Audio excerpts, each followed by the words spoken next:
जी हाँ साथियों, आइए आज के आउटसोर्सिंग कच्चे क्रम से जुड़ी कुछ खबरों को जल्दी से जान लेते हैं कहाँ से क्या खबर आई। तो सबसे पहले दोस्तों खबर की शुरुआत कर लेते हैं यहाँ पर जॉब सिक्योरिटी से रिलेटेड। हरियाणा सरकार विभागों को जारी करेगी 1,20,000 कर्मचारियों को जॉब सिक्योरिटी देने की एसओपी दोस्तों जारी की जाएगी हरियाणा सरकार की तरफ से विभागों को, जिसमें नियम बताए जाएंगे किस तरह से कर्मचारियों को जॉब सिक्योरिटी प्रदान करनी है। क्योंकि अभी तक भी दोस्तों बहुत सारे विभागों ने इस पर कार्रवाई शुरू नहीं की है। हालांकि कुछ विभागों ने अपने कर्मचारियों के नाम भी सिलेक्ट कर लिए हैं, कौन दोस्तों जॉब सिक्योरिटी में आएगा कौन नहीं आएगा। बहुत सारों ने कमेटी बना दी है, लेकिन अभी भी ऐसे विभाग है जिन्होंने इस पर आगे कार्रवाई नहीं की है। तो ऐसे विभागों को दोस्तों ये बताया जाएगा भाई किस तरीके से आप लोगों को कैंडिडेटों को सिलेक्ट करना है, किस तरह से कमेटी बनाकर आप लोगों को डॉक्यूमेंट चेक करने हैं, वेरीफाई करने हैं। एसओपी यानी कि पूरा स्टैंडर्ड ऑपरेटिंग प्रोसीजर जिसको कहते हैं वो बताया जाएगा। इसके बाद साथियों आगे देख लीजिए, मार्च 2020 से 21 तक कोरोना से मरे कर्मचारियों के आश्रितों को भी आर्थिक मदद। दोस्तों आप लोगों को पता है कोरोना योद्धा के रूप में बहुत सारे कर्मचारियों ने काम किया था कोरोना काल के दौरान। तो अब साथियों यहाँ पर ये डिसीजन लिया गया है सरकार की तरफ से कि इनमें से जो भी कर्मचारी कोरोना की वजह से जिनकी मृत्यु हुई थी उनको आर्थिक सहायता प्रदान की जाएगी। इसमें बताया गया इसमें नियमित कर्मचारी, तदर्थ, अस्थायी, दैनिक वेतन, मानदेय आधारित और आउटसोर्सिंग पॉलिसी पार्ट 1 व पार्ट 2 के तहत लगे सभी कर्मचारियों को शामिल किया गया है। तो ऐसे कर्मचारी जिनकी कोरोना के दौरान मृत्यु हो गई थी इस काल के दौरान, तो साथियों इनको आर्थिक सहायता प्रदान करेगी सरकार, ये निर्णय लिया गया है। इसके बाद हिसार से देख लेते हैं साथियों, आप लोगों को ये भी बता दें आगे बढ़ने से पहले, इसका जो ऑफिशियल लेटर है कोरोना वाले का, ये आप लोगों को चीफ सेक्रेटरी ऑफ हरियाणा की ऑफिशियल वेबसाइट पर मिल जाएगा, कल ही डाला गया है। इसके बाद आगे बढ़ते हैं, यहाँ पर हिसार से देख लेते हैं 253 कर्मचारियों को हरियाणा कौशल रोजगार निगम में समायोजित करने की मांग। जी हां दोस्तों, बिजली निगम में मरम्मत का काम देखने वाली एजेंसी संध्या एजेंसी के कर्मचारी ने उनको हरियाणा कौशल रोजगार निगम में समायोजित करने को लेकर सीएम नायब सैनी जी से मुलाकात की है, चंडीगढ़ में ज्ञापन सौंपा है। ज्ञापन में कहा गया है कि हिसार शहर में 253 कर्मचारी एएलएम और एलएम के रूप में काम कर रहे हैं। शहर में जो बिजली मरम्मत का कार्य दोस्तों जो होता है, सप्लाई को सुचारू रखने का काम होता है, वो ये कर रहे हैं। ये कर्मचारी 2016 से ही ठेकेदारी प्रथा पर काम कर रहे हैं, जबकि हरियाणा सरकार का दावा है कि सभी विभागों में ठेकेदारी प्रथा को बंद कर दिया गया है। लेकिन आज भी बहुत सारे कर्मचारी हैं जो ठेकेदारी प्रथा के तहत काम कर रहे हैं। तो इन्होंने यहाँ पर मांग की है कि इनको कौशल रोजगार निगम में शामिल किया जाए और ठेकेदारी प्रथा से मुक्ति दिलाई जाए। इसके बाद यहाँ पर साथियों आगे बढ़ते हैं, यमुनानगर से देख लीजिए, कर्मचारियों की समस्याओं को लेकर यमुनानगर विधायक से मिला भारतीय मजदूर संघ से संबंधित अनुबंधित विद्युत कर्मचारी संघ।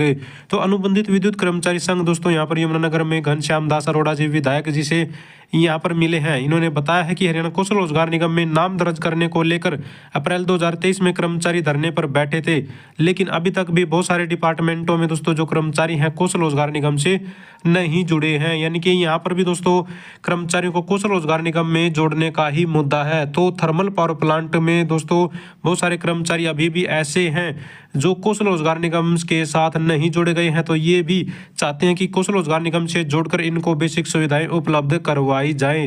तो ये विधायक जी को ज्ञापन देने पहुंचे हुए हैं अपनी मांगों को लेकर। इसके बाद आगे देख लीजिए, यहाँ पर हरियाणा के सरकारी कॉलेजों में कार्यरत एक्सटेंशन लेक्चरर, गेस्ट लेक्चरर को मिलेगी जॉब सिक्योरिटी। तो जॉब सिक्योरिटी मिलने जा रही है दोस्तों जो कॉलेजों में काम कर रहे हैं। जी हाँ दोस्तों, कॉलेजों में 1893 एक्सटेंशन लेक्चरर कार्यरत हैं और 46 गेस्ट लेक्चरर हैं, और साथ में इंजीनियरिंग कॉलेज पॉलिटेक्निकल की गेस्ट फैकल्टी के लिए भी जॉब सिक्योरिटी विधेयक आ सकता है। यहाँ पर ये बात बताई गई है।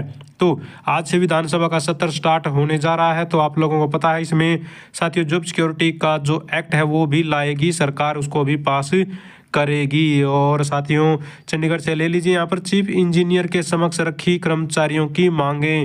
तो दोस्तों यहाँ पर कर्मचारियों ने चीफ इंजीनियर से मुलाकात की है, जिसमें यहाँ पर बताया गया है कि एमसी के हर विभाग में आउटसोर्सिंग कर्मचारी कार्यरत हैं, उनको भी अन्य कर्मचारियों की तरह तेल, साबुन, यूनिफॉर्म समय पर वेतन दिया जाए। दिसंबर 1996 के बाद एमसी में रखे गए डेली वेज कर्मचारियों को पहली पॉलिसी में कवर करके रेगुलर किया जाए। तो यहाँ पर दोस्तों डेली वेज कर्मचारियों को रेगुलर करने और बेसिक सुविधाओं की मांग कर रहे हैं एमसी चंडीगढ़ के कर्मचारी। यमुनानगर से है अपडेट साथियों। मांगों को लेकर संघ ने डीओ को सौंपा है मांग पत्र। तो दोस्तों ये है राजकीय प्राथमिक शिक्षक संघ, जिन्होंने यहाँ पर मौलिक शिक्षा अधिकारी से मिलकर अपना मांगों का ज्ञापन सौंपा है, जिसमें बहुत सारी मांगे उठाई गई हैं, जिसमें से मिड डे मील वर्करों को समय पर मानदेय दिए जाने और यहाँ पर जो एजुसेट चौकीदार हैं, पार्ट टाइम स्वीपर हैं, इनको भी समय पर मानदेय दिए जाने की मांग उठाई है। मेडिकल बिल है, बिजली के बिल है, इस तरह की चीज़ों को समय पर उपलब्ध करवाने की इन्होंने यहाँ पर मांग उठाते हुए ज्ञापन सौंपा है। अम्बाला शहर से ले लीजिए। मीटिंग में कर्मचारियों की मांगों और समस्याओं की गई है चर्चा। तो यहाँ पर दोस्तों चर्चा की गई है। यहाँ पर सुप्रिटेंडेंट से मिले हैं बहुत सारे जो कर्मचारी हैं अपनी मांगों को लेकर। तो कर्मचारियों को टूल किट दिलवाना, वर्दी दिलवाना, सैलरी को यूनियन बैंक में ट्रांसफर करवाने, नारायणगढ़ के डीसी रेट के कर्मचारियों को एलटीसी दिलवाने के लिए कर्मचारियों की 8% जो सैलरी बढ़ोतरी है, इसके बाद भी कुछ कर्मचारियों को दोस्तों बढ़ी हुई सैलरी ना मिलने जैसी समस्याएं इन्होंने अपने अधिकारी के सामने उठाई हैं। साथ में यहाँ पर एक चौकीदार है अमरीक सिंह, उनके चौकीदार की रेस्ट को लेकर भी बातचीत हुई है अधिकारियों से। इन्होंने यहाँ पर बताया है कि अधिकारियों से पहले भी इसके संबंध में बातचीत हो चुकी है, मीटिंग हो चुकी है, लेकिन कुछ समस्याएं हैं जो अभी भी समाधान जिनका नहीं हुआ है, तो उन सभी समस्याओं का समाधान करवाने की मांग इन्होंने यहाँ पर की है। और अंत में देख लेते हैं, आरोही मॉडल स्कूल कर्मचारियों को पक्का करने से मुकरी सरकार। तो दोस्तों आरोही मॉडल स्कूल के जो कर्मचारी पक्के हो जाने चाहिए थे बहुत साल पहले, अब भी दोस्तों वो पक्के नहीं हुए हैं, 7 साल से लगातार इंतजार कर रहे हैं। तो इस मुद्दे को अब विपक्ष में जो नेता है कुमारी शैलजा, इन्होंने उठाया है कि इन कर्मचारियों को सरकार ने वादा किया था पक्का करने का, तो इनको भी दोस्तों जो वादा किया गया था वो निभाना चाहिए सरकार को। तो दोस्तों ये थी सारी की सारी आज की आउटसोर्सिंग कच्चे क्रम से जुड़ी खबरें। अगर आप भी चाहते हैं हरियाणा में एजुकेशन से रिलेटेड कच्चे क्रम से जुड़ी खबरें समय पर पाना, तो चैनल को जरूर सब्सक्राइब करें, वीडियो को लाइक करें, दोस्तों के साथ शेयर करें। Thank you very much.